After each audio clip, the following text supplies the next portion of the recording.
Hello, and welcome to your mindfulness break. This is day 3 of mindfulness in times of Corona. This is an introduction to Hello Breath. This audio is like mindfulness meditation for dummies. It's the basis to everything else you're going to add on. And you should come back and often to this intro and meditation. So here are the steps.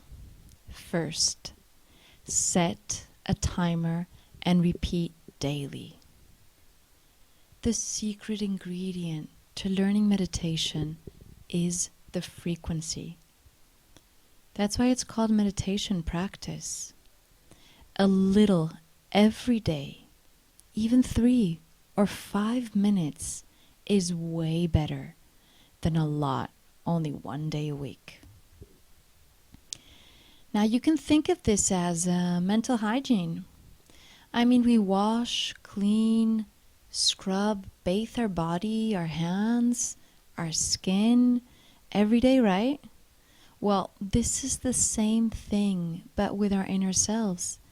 And during this crazy coronavirus period we're living, we are washing our hands like 10 times, 20 times, 50 times a day.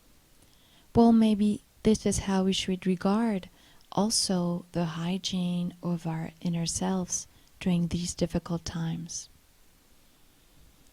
Now, the second step is to choose a spot and get comfortable. Wherever it feels calm, quiet, and where you feel secure. Sometimes it's going to be the bathroom at work. Many times it's going to be the bathroom at home. Sometimes it's in your car, or maybe in a parking lot, or maybe in a garage.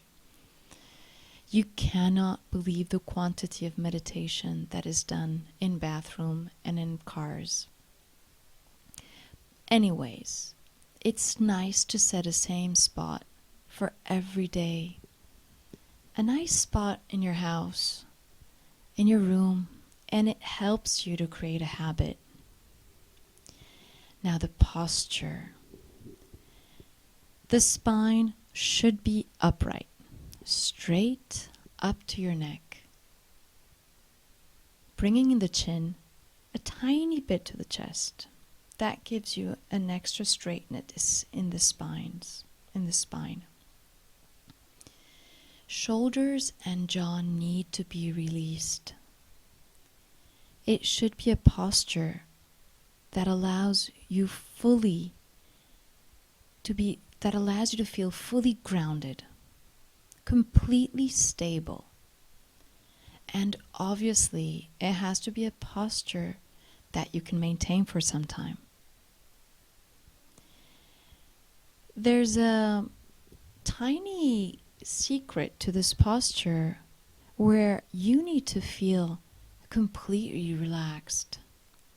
Your body is completely relaxed, but your mind, your essence, your inner world is completely present. And we invite a sense of dignity to this posture, fully taking our God-given right to exist, to be here now, to be lucky enough to be alive in this time of history. If you like sitting on a chair, make sure it's one that allows you to sit upright. What I'm saying is that a sofa or an armchair will be too cushioned and will only encourage sleep. Arms and legs uncrossed, fully relaxed, wherever they feel at ease. Now, when you're sitting on a chair, feet should be flat on the ground, flat on the floor. If you're wearing high heels or heavy shoes, it might be a good idea to take them off. and they should be more or less parallel to each other. The knees should be at the same level as your hips or slightly lower. Just make sure they are not above knee level. If you prefer the floor, then go for your cross-legged position. And again, make sure your hips are higher than your knees. And it's actually nice to place something under your buttocks in order to elevate your seat. Now the third step, we notice the breath. We follow it and we don't let go. In mindfulness, we use the breath to trick the mind, the emotions, our inner turmoil from thinking, programming, stressing. The objective is to follow the breath from where it starts, how it starts, how it flows, and seeing where it ends. We narrow the spotlight of our attention on the breath. Now, fourth, the mind is going to go crazy the first time. This is totally normal. Please don't panic. Please don't give up, because this is how it works. When we try to step away from the hectic pace of our brain nowadays, it might feel that the brain's best thing to do is to panic, because it's no longer being solicited. Your mind might get worried that you're trying to bypass it. The fifth step is that when the mind has wandered or has panicked, we return to the sensations of breathing. We come back to the experience of that wonderful oxygen moving in and out of your lungs. The mind is going to get distracted once again, and that's perfectly okay. This is the drill. Notice it and bring the attention back to each beautiful inhale and exhale. Again, third slip, I might start daydreaming. That's okay. That's what minds do. But you're right on track. Notice the daydreaming and just come back to your beautiful breath. Fourth slip, you might start obsessing over thoughts, or you might get completely drowned in your emotions. That's fine.